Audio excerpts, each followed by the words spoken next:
Hello, hello, hello. Welcome back to Oracles and Alchemy. It's your girl Kamaria. I had to make sure I said the name of the channel right because I just thought of it today. It's like, please let me not get on here and say the name of this channel wrong.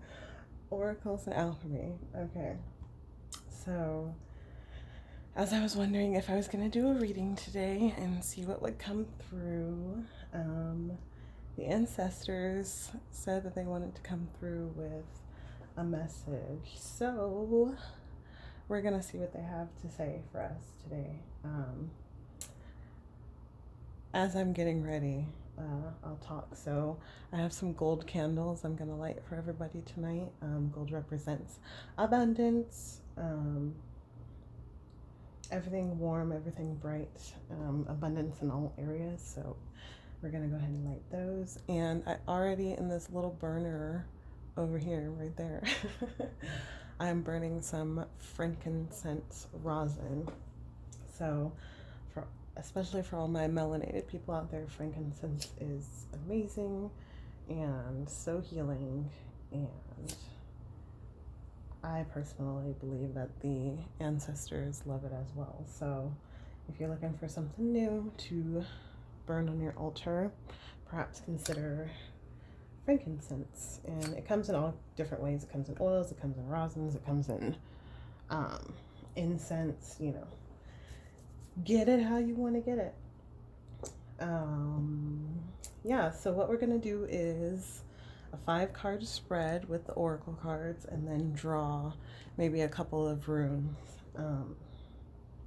I've been noticing in my Reiki sessions, especially the past couple months, a lot of ancestor energy coming through. So I believe that, especially as we draw closer to the Lionsgate portal in August, we're going to be having a lot of things related to ancestor, families, healing, generational aspects, maybe breaking of certain generational cycles. Yeah, so it should be interesting to see what comes through. I was just going to chit-chat about ancestors while I shuffle.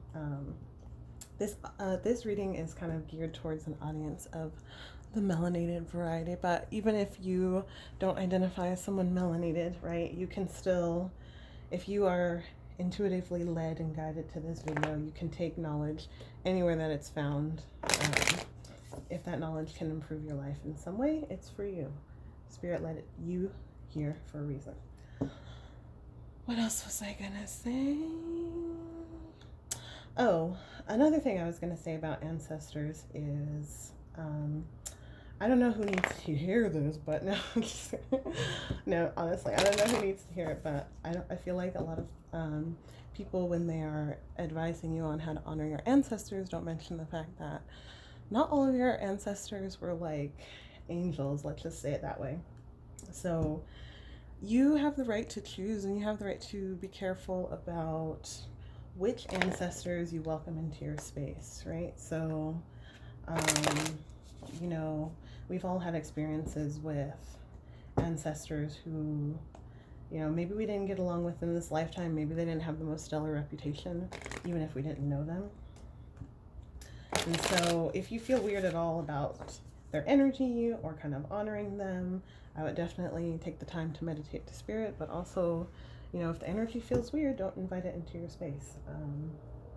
There may be a myriad of reasons why that ancestor, that soul isn't ready to commune with you or give you wisdom or guidance, and that's fine because we are all on our own journey. Even if we're in soul form, we still have our learnings to go through. So enough chit chat, let's get to the layout. So we're going to do a 5-card spread. Let me just...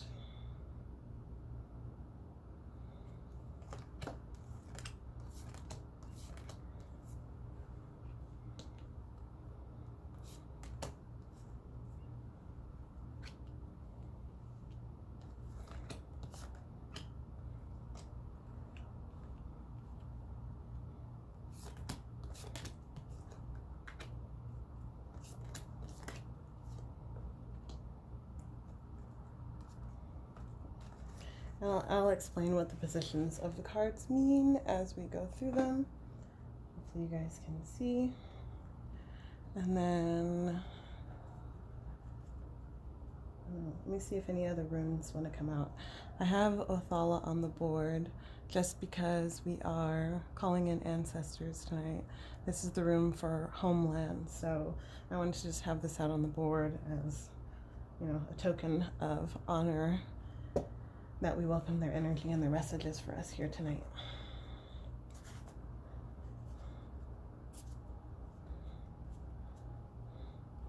I'm hearing a maybe on the runes, so let's put those to the side. All right. So let me explain the position. So this is the number 1 position. This is what advice about actions we should take according to the ancestors right now. Number 2 position is where you can find support or help. Number 3 is any advice they want to give us for what we might be going through. Number 4 is what we need to let go of. And number 5 is what's to gain once we can let go of whatever is here. So let's get into it. Let's see what we got. Okay. So in the number 1 position, number 12, every journey begins with a single step. How appropriate. So the energy I'm getting off of this is maybe you guys have had something that's been kind of weighing on your heart to do, to accomplish, to start, to switch over to even think about as being a real actual plan. This card is telling you just take one step. You know, it might feel overwhelming. It might feel like, how can I ever accomplish what I'm being asked to accomplish? This dream is too big. No, it's not too big, right? And big or small, each journey begins with one step. So as you take the first step, the ancestors are here to say that they, along with spirit, are there to give you courage to take the next step after that, to guide your way, to give you everything you need for your journey. You just have to be willing to begin. And sometimes perfection can get in the way, or expectations that we have of something can get in the way of beginning, but just take the step, just begin. I was thinking about this earlier because when I decided to start doing readings, I think it was just fun for me. Like I said, I'd been doing readings for family and friends and whatnot, and I just thought that recording them would be a way to reach more people, have more fun, work on my throat chakra. It's not like I had this, expectation of becoming like this big YouTuber or anything like that. So there wasn't as much resistance to just doing it, to just starting and just seeing what happens. And it's a way for me to improve my intuition and commune with spirit. So what else I'm getting is to just remember why you want to dream that dream. Remember why you want to start, and that'll help you overcome the resistance to take the first step. All you have to do is take the first step. Okay? So we'll see what else we uncover and see if we get anything more for this. But that's a beautiful start. So that's action to take. Number 2, where to find help. Number 25, release the dark wound, let love live. 25 breaking down to a 7, 12 breaking down to a 3.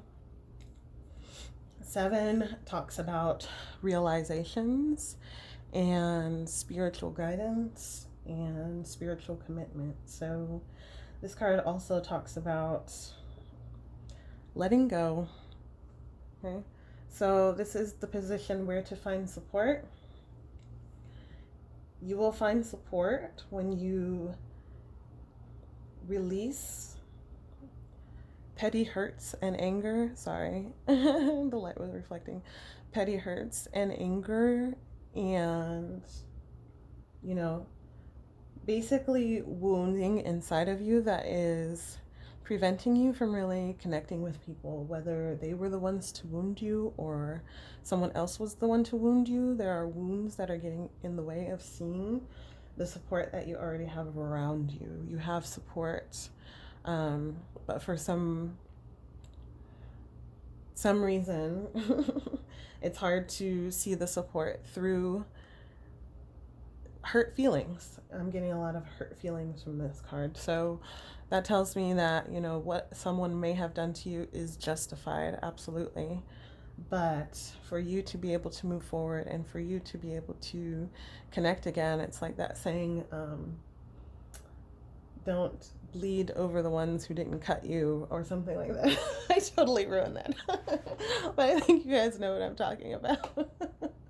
Is that saying, it's like, if the people didn't hurt you, then don't bleed all over them, right? We have to take care of our own wounds and take care of our own healing to be able to accept the hands that are reaching out to give us support.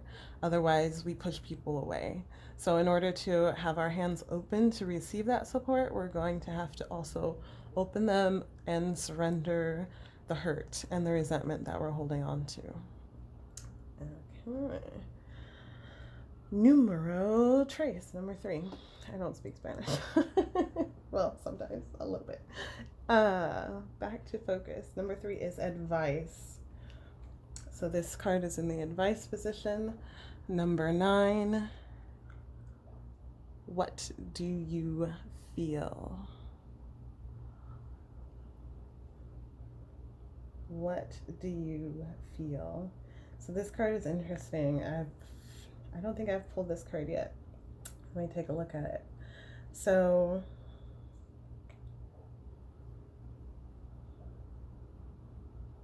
yeah,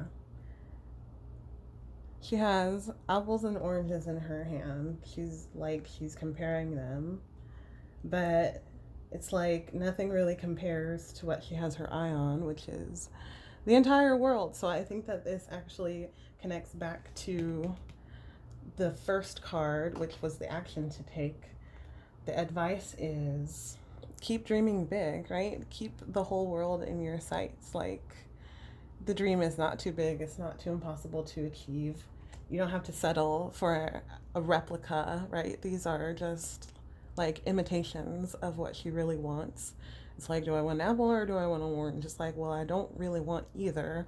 I want this third option that seems out of reach. What I have right now is within reach. I can hold it right now. I can have it right now. But she doesn't want to settle for either one of those. She wants to get what she wants. So whatever it is that you guys are dreaming about, wishing about, have your heart set on, could be the whole world. I mean, you might not know how it's going to look. You might not know how you're going to accomplish it with everything going on in the world right now. But I believe that the ancestors are saying, and Spirit is saying, that is a beautiful dream. What you envision is what will come to reality. So keep your eyes on that. Keep dreaming about it. Keep taking the steps towards it. Okay, one step at a time. That was beautiful. Okay.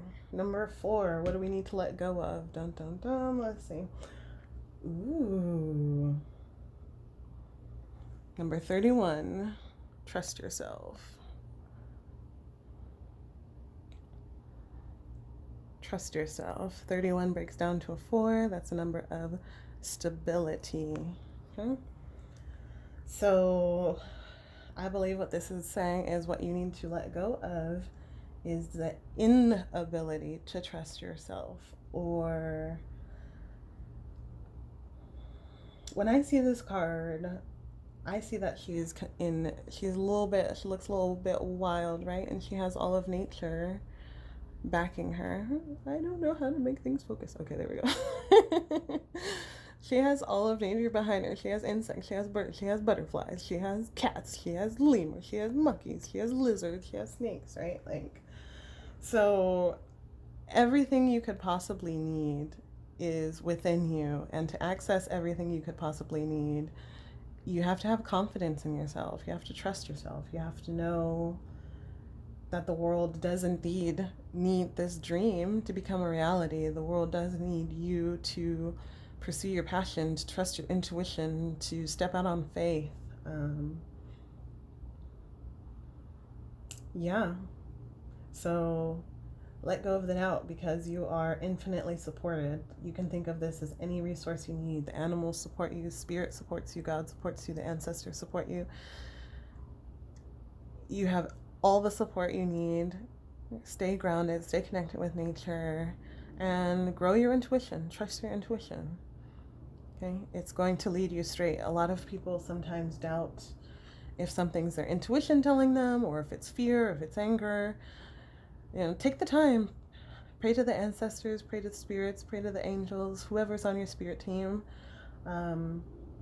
Reach out to them, because they got your back. And they're going to help you discern what's intuition and what's fear, or what's wounding speaking. Okay. That's so nice. Okay, number 5. What's to gain? Holy cannoli. Look at this card. I've never seen this card before. Okay, let's see if I can. I'm new at this, guys. I'm so sorry. Oh, there we go. There we go. In the world, not of the world. Look at that card. I mean, what's to gain? Don't you want some of this? I don't know what she's having, but... Number 34, breaking down to a 7. So you have 2 7s on the board. Wow. This looks like a free woman. She honestly looks like a mermaid. I mean, the bottom half of her is fish. We don't see if she has a tail or if she has legs, but her hair has all these beautiful pearls that turn into fish as well. She's in the forest. There's all the elements here represented here: the red, the fire, water, earth, air. She's just in full embodiment, right? I think just looking at her tells you everything you need to know about what's to gain from following this path. So when you're divinely supported, when you're divinely guided, when ancestors have your back, when spirit has your back, you can see that you can start to go from a place where, you're doubtful, you're fearful, you don't know, you're settling, you're juggling things that you don't even want, to a place where if you can take that first step, if you can trust yourself, if you can do the healing, if you cannot settle and keep your eyes on the prize, like, full embodiment is there for you, freedom is there for you, balance is there for you to commune with nature, or whatever it is that your vision of embodiment looks like and feels like. That's the energy of this card. 100%. So I honestly don't know what to say that could make it any clearer. It's gonna start one step at a time, and don't worry about if it's gonna be perfect. Don't worry about if it's gonna look the same. What do I have to do? Just show up. Rely on your ancestors, call on your ancestors, honor them, and show up. How do you show up? By doing the healing, by keeping your eyes on the prize. Create a vision board. Take the steps to honor. Write it down. Journal. Trust your intuition. Become embody yada yada. No, I'm just messing around, guys. The whole point of these readings is supposed to be fun, right? So I hope you enjoyed that message from the ancestors. This was actually a beautiful spread. Thank you, ancestors. I'm gonna claim this stuff too, because we can all do healing, and we can all take one more step towards full embodiment, right? And we can all put our trust in our intuition a little bit more. So I hope you enjoyed this reading. I hope you'll join me next time. I wish you all the best. Take care.